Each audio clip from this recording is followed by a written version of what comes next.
Today has become a day in our annual calendar where we come together to commemorate, to mourn, but also to celebrate. In the name of truth-telling and commemoration, let this be a day that we seek to understand all truths of our history, that we look for the common ground as opposed to difference, and that we let compassion drive our actions and our intentions. One thing that all people in the world have in common is that we all seek to be happy and free from suffering. Compassion, as opposed to empathy, is an empowered state where we empathise with others' suffering, but we move through empathy to a more active state of wishing and even taking action to alleviate others' suffering. With so much suffering in the world today, it's easy to fall into a state of endless empathy, or even worse, apathy. Unchecked empathy or emotional resonance can cause fatigue, burnout and disconnection, reactions that are normal human self-preservation mechanisms. But compassion offers us a way of staying connected to others, to their suffering, so that we do not burn out and we can continue to walk towards alleviating the issues. Colonisation has affected all of us, both Aboriginal and non-Aboriginal. Consider for a second the impact of the First Fleet. And by doing this, I do not mean to subjugate the impacts faced by any other group who may have immigrated to Australia after the First Fleet arrived. My Nyungar Mort and I mourn for our ancestors who lost their lives in countries, and this trauma has been exacerbated by all impacts we have seen since the arrival of British colonists. From the dispossession and theft of land, the massacres, conflicts, deaths in custody, stolen generations, and complete control and administration of every aspect of our lives, to the impacts on the environment that also cause an equal amount of trauma for us. Extinctions, environmental degradation, and more recently, global impacts of human-induced climate change.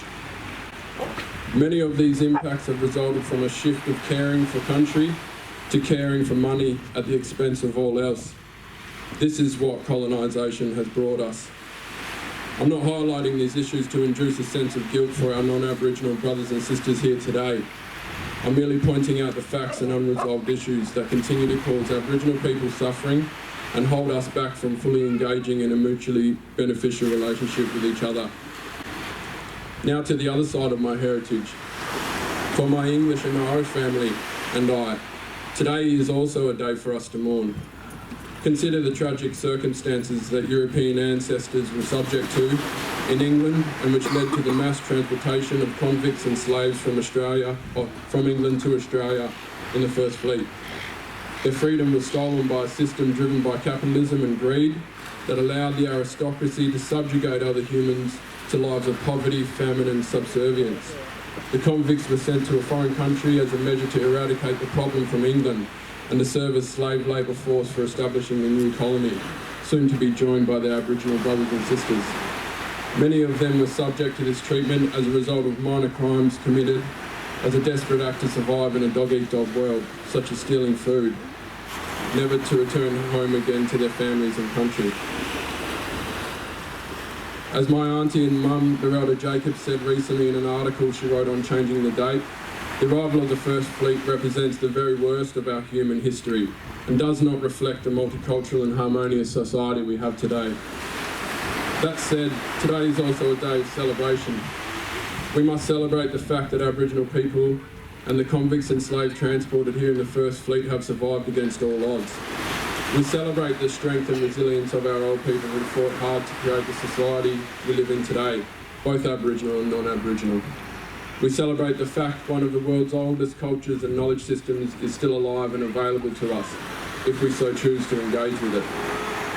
We celebrate that we live in a country whose ancient Aboriginal history boasts environmental sustainability and social harmony across 60,000+ years, an incomprehensible scale of time, but also a consistency across an entire continent that has not been seen anywhere else in the world.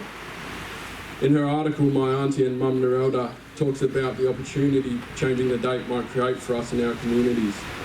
She said that this day should be used by us to set our intentions for the year ahead, and I agree with her. I'd like to take this opportunity to ask everyone here to set an intention for yourself and a collective intention for us as a nation today, and hope to carry that into the year 2020. My hope for today is that each of us can interact respectfully with one another regardless of our cultural backgrounds or beliefs. I ask that each of you allow the smoke to take away any preconceived ideas we may be holding towards each other, that we walk into the event with an open mind and with open heart and mind to new opportunities and relationships, that we interact compassionately with one another, knowing that we all seek to be free from suffering. Thank you.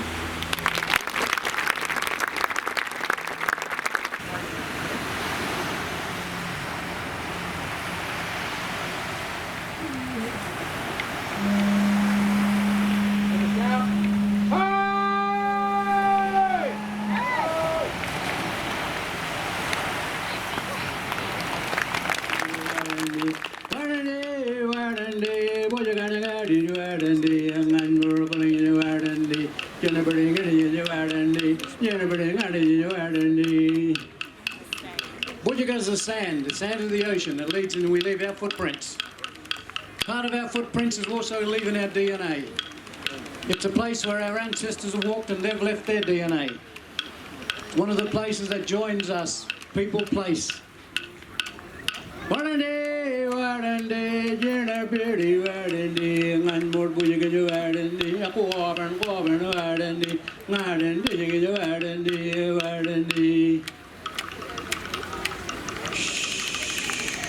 Kaya.